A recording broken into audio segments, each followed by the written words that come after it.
আপনি এখন এটা বলছেন যে আপনার কেন ছাত্রলীগ করতে হয়েছে। আমি যদি আপনাকে প্রশ্ন করি তাহলে আমার একটা প্রশ্ন আছে, আপনাকে না শুধু ব্যক্তিগতভাবে আমি যদি আমাকে প্রশ্ন করেন সেটা আপনি উত্তরটা জানেন যে আমি যে প্রতিবাদটা করেছিলাম এবং সে কারণে আমি থাকতে পারিনি, কিন্তু সেই প্রতিবাদটা তো আপনি করেন নাই।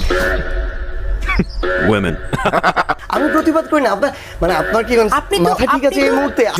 আমার কথা শুনেন, জুলাইয়ের 4 তারিখে ঢাকা বিশ্ববিদ্যালয় থেকে আন্দোলনের নেতৃত্বে প্রথম সারিতে যারা ছিল তাদের মধ্যে যাকে প্রথম ছাত্রলীগ হল থেকে বের করে দিতে নিছে তার নাম হচ্ছে সার্জিস। এই জুলাই অভ্যুত্থানের নেতৃত্বে সর্বপ্রথম 5ই জুন যারা একসাথে মিলে 6 জুন শহীদ মিনারে 3টায় প্রোগ্রাম অর্গানাইজ করে তাদের মধ্যে একজনের নাম সার্জিস। এই অভ্যুত্থানের সামনে সারিতে থেকে যে কয়েকজন নেতৃত্ব দিয়েছে তার একজনের নাম সার্জিস। আপনি কিভাবে বলেন যে আমি প্রতিবাদ করি? এই কথা না।